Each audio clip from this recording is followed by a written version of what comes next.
एकादशी और द्वादशी इन तीन तिथियों पर एक रोटी में थोड़ा सा मीठा रखकर सोमक पितृ का नाम लेकर यदि गाय को खिला दिया जाता है तो अगर कोई पूर्वज प्रेत योनि में भी पड़ा हुआ होता है, भटक रहा होता है, जिसको पिंड नहीं मिला, जो अचानक मर गया होता है, अधोगति में चले गया होता है, उस जीव की मुक्ति दशमी, एकादशी और द्वादशी ये 3 दिन सोमक पितृ का नाम लेकर रोटी में पूरी में मीठा रख कर गाय को खिला दिया जाता है। ये 3 दिन तक तो वो पितृ कभी भटकते नहीं है, उनको मुक्ति प्राप्त हो जाती है मोक्ष में।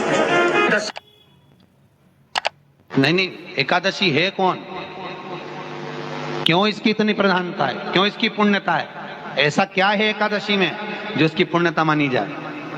कौन है ये जो भगवान नारायण तक एकादशी का व्रत करते हैं?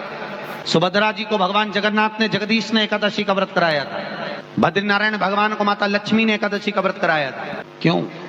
चंद्रायण एकादशी व्रत की माता। एकादशी है कौन? तो कहा जिसको व्रत करने पर भगवान नारायण भी जिसका व्रत करते हो, भगवान माता लक्ष्मी जिसका व्रत करती हो, वो एकादशी है कौन? तो शास्त्र वर्णन करता है महाराज, स्कंद पुराण का सुंदर चातुर्मास्य खंड के अंतर्गत वर्णन आया है महाराज। एक बार भगवान विष्णु आनंद में विराजमान थे, पद्मावती और माता लक्ष्मी दोनों उनके पास में विराजी हुई थी।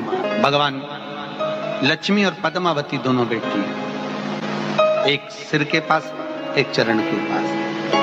कुछ समय बाद वहीं पर ब्रह्मदेव का आगमन हुआ और ब्रह्मा जी आगमन पाकर भगवान नारायण पद्मावती से लगकर उठे और उठकर लक्ष्मी की ओर झुके।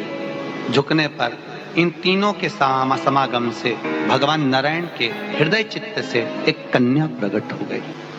उस कन्या का नाम एका था। क्या नाम था? एका।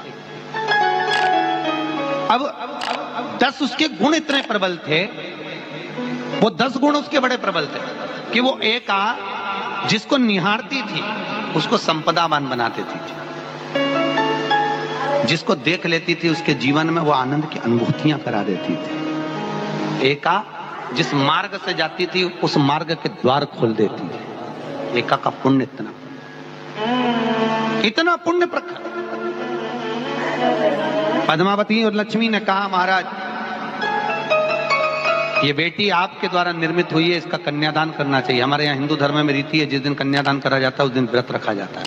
अब आजकल रखते कि नहीं रखते हो मालूम नहीं, और कन्यादान करते समय व्रत रखा जाता है। व्रत रख श्री एकादशी के दिन कभी कभी तुम बद्रीनाथ चले जाओ, एकादशी के दिन तुम द्वारका चले जाओ, एकादशी के दिन तुम तिरुपति चले जाओ, एकादशी के दिन तुम जगन्नाथ चले जाओ, एकादशी के दिन तुम्हारी मर्जी पड़े भगवान के किसी धाम में चले जाओ और भगवान को भोग लगाओ और उनकी थाली को झांक कर देखना, उसमें चावल जरूर मिलेगा। उसमें ऐसा नहीं है कि चावल नहीं मिलेगा।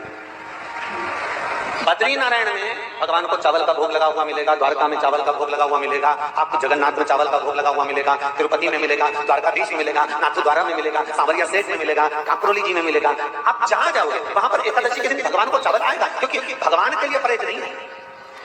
जो काम में डूबा हुआ है, जो आसक्ति में डूबा हुआ है, जो लोभ में डूबा हुआ है, जो वासनाओं में डूबा हुआ है, जो तृष्णा में डूबा हुआ है, और जो माता के गर्भ से जन्म लिया, एकादशी के दिन चावल उसको नहीं खाना। एकादशी और द्वादशी के दिन हमारे हिंदू धर्म, हमारा शास्त्र कहता है, हमारे शास्त्र, हमारे वेद डॉक्टर वर्णन करते हैं कि पीपल के पत्ते को अगर एकादशी और द्वादशी के दिन एक तांबे के पात्र में गला कर रख दिया जाए और उस पानी का आचमन 3 बार करा जाए तो जिसकी नाड़ियां चोक भी हो जाती है, डॉक्टर बोले इसका बाईपास करना पड़ेगा, उसको केवल 3 आचमन पानी एकादशी और द्वादशी को पीपल के पत्ते का कराया जाए तो अंदर की नाड़ियां भी खुल जाती हैं।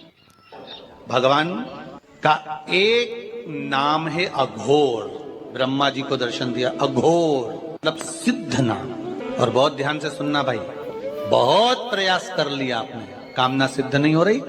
1 लोटा जल, एक जल का पात्र लीजिए, उस जल के पात्र को लेकर उसमें थोड़ा सा लाल चंदन डालकर बेलपत्री के वृक्ष के नीचे और देवादिदेव महादेव को चढ़ाना प्रारंभ करें। उसके बाद में एक लोटा जल स्वच्छ फिर शिव जी को श्री शिवाय नमस्तुभ्यं हम बोलकर आपकी कामना कहकर भगवान शिव पर अघोरेश्वर महादेव का नाम लेकर आप चढ़ाना प्रारंभ करिए। बाबा आपका कार्य 3 महीने के अंदर पूर्ण कर देगा। सबों ने स्वीकार किया। मांग तुझे क्या चाहिए। एकादशी ने भगवान विष्णु से कहा, नाथ प्रभु वर दे दो, मृत्यु लोक में जो मनुष्य मेरा व्रत करेगा, चाहे जलचर थलचर वायुचर या सांसारिक मनुष्य मेरा अगर एकादशी का व्रत करेगा, प्रभु उसके यहाँ धन धान्य वैभव सुख संपदा